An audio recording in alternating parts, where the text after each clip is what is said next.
Dear student, आज हम start कर रहे हैं class 7th science chapter 2 nutrition in animals.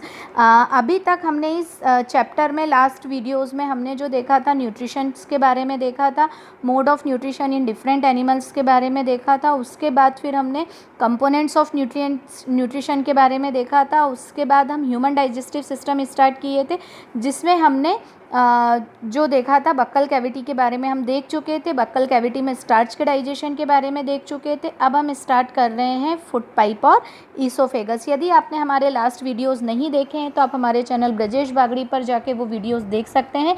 साथ ही साथ यदि आपको हमारे वीडियोस पसंद आ रहे हैं तो आप हमारे चैनल को लाइक एवं सब्सक्राइब जरूर करें और बेल आइकॉन प्रेस करें ताकि आपको लेटेस्ट वीडियो की अपडेट मिलती रहे। आज हम स्टार्ट कर रहे हैं फूड पाइप और oesophagus. The swallow food into the food pipe और ईसोफेगस। जो फूड हम लेते हैं वो क्या होता है, कहाँ जाता है? फूड पाइप और ईसोफेगस के थ्रू नीचे जाता है। देखिए ये डायग्राम देखिए, इस डायग्राम में यहाँ आपको जो है ये फूड पाइप दिख रहा है। इसके ऊपर जो माउथ वाला पोर्शन रहता है, माउथ से फूड जो है अंदर जाता हुआ स्टमक में फूड आ जाता है। तो यदि हम देखें तो ईसोफेगस का मेन काम क्या है? फूड को नीचे तक लेके आना। ईसोफेगस में किसी भी तरह के डाइजेशन की मूवमेंट नहीं, डाइजेशन नहीं होता है। यहाँ सिर्फ फूड जो है वो नीचे आता है। Food is pushed down by the movement of the wall of the food pipe. Actually this movement takes place throughout the alimentary canal. यहाँ पर फूड जो है सिर्फ वो नीचे आता है, किसी भी तरह का कोई भी डाइजेशन ईसोफेगस में नहीं होता है। और ये जो मूवमेंट कहलाता है फूड का, वो कहलाता है पेरिस्टेलिक मूवमेंट। और इस तरह का मूवमेंट जो है वो पूरी एलिमेंट्री कैनाल में हमको देखने को मिलेगा, तभी फूड ऑटोमेटिकली आगे बढ़ता जाता है। At time the food is not accepted by our stomach and is vomited out. यदि फूड स्टमक के थ्रू एक्सेप्ट नहीं हुआ है तो क्या हो जाती है? वॉमिटिंग हो जाती है। कई बार हमें वॉमिटिंग हो जाती है तो हम सोचते हैं क्यों हुई? क्योंकि हमारा फूड जो है वो स्टमक तक नहीं पहुंचा है या वहाँ एक्सेप्ट नहीं हुआ है, इसीलिए फूड जो है वो बाहर आ जाता है। नेक्स्ट पार्ट हम स्टार्ट कर रहे हैं स्टमक। स्टमक यदि हम देखें तो थिक वॉल्ड बैग होता है। एक स्ट्रक्चर देखिए जे शेप का दिखाई दे रहा है स्टमक, ये जे शेप का होता है स्टमक। और ये जो है स्टमक सबसे वाइडेस्ट पार्ट है। एलिमेंट्री कैनाल का वाइडेस्ट पार्ट जो है वो क्या होता है? स्टमक होता है। It receive food from the food pipe at the one end और open into the small intestine at the other. एक एंड से ये क्या कर रहा है? फूड एक्सेप्ट कर रहा है और दूसरे एंड से स्मॉल इंटेस्टाइन में इससे फूड पास आउट हो जाता है। फूड जो है जब ईसोफेगस से स्टमक में आता है और उसके बाद वहाँ पर डाइजेशन होता है, उसके बाद फूड जो है वो आगे एलिमेंट्री कैनाल में भेज दिया जाता है। The inner lining of the stomach secretes mucus. जो इनर लाइनिंग, अंदर की लाइनिंग होती है, वो क्या सीक्रेट कर रही है? म्यूकस कर रही है। अब थोड़ा ध्यान से सुनिएगा, स्टमक जो है वो 3 तरह के जूस जो है वो सीक्रेट करता है। 3 juices secreted by the stomach. First is the mucus, second is the hydrochloric acid which is the HCl and third is the digestive juices. अब यदि हम इनकी बात करें तो सबसे पहले हम देखें कि जो HCl सीक्रेट हो रहा है वो हाईली कॉन्सेंट्रेटेड होता है।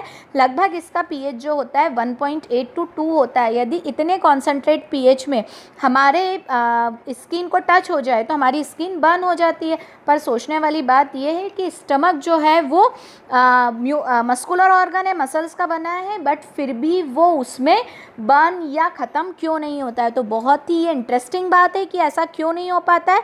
तो क्यों नहीं हो पाता है? जो इनर लाइनिंग म्यूकस का सिक्रीशन कर रही है, तो ये जो म्यूकस होता है ये स्टमक को प्रोटेक्ट करने का काम करता है। मतलब म्यूकस का फंक्शन क्या हो गया है? Protect the stomach by the acid. Acid से स्टमक को प्रोटेक्ट करने का काम जो करता है वो कौन कर रहा है? म्यूकस कर रहा है। उसके बाद यदि हम एसिड का फंक्शन देखें तो the acid kills many bacteria that enters along with the food. Body में जो फूड के थ्रू बहुत सारे बैक्टीरिया अंदर आ गए हैं जो बॉडी के लिए हार्मफुल है, उनको क्या करना है? किल करना। किल करने का काम किसका होता है? HCl का होता है। उसी के साथ साथ इट मीडियम स्टमक एसिडिक। ये मीडियम को क्या करता है? एसिडिक बनाता है। और यही एसिडिक मीडियम जो है वो फूड डाइजेस्टिव जूसेस की फंक्शन के लिए बहुत ही इंपॉर्टेंट है। मतलब मेनली क्या किए इसने? 2 फंक्शन किए। फर्स्ट क्या किया? बैक्टीरिया को किल करना, दूसरा मीडियम को एसिडिक बनाना। एसिडिक बनाकर ये डाइजेशन में हेल्प करता है।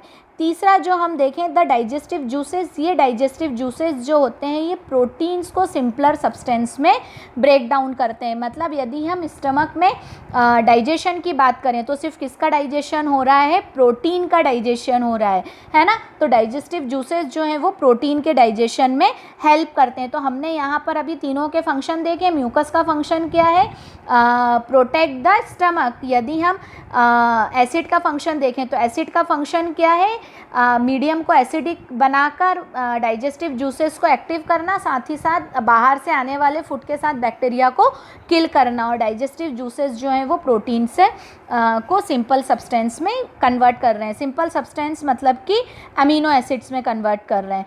अब यहाँ पर कुछ इंटरेस्टिंग बात यह है कि कई बार क्या होता है, मॉर्निंग आवर्स में हमें एसिडिटी फील होती है। क्यों होती है एसिडिटी फील, क्योंकि स्टमक जो है बायोलॉजिकल क्लॉक के अकॉर्डिंग क्या करता है, एसिड रिलीज़ कर देता है और इस एसिड रिलीज़ करने के कारण हमें एसिडिटी फील होती है।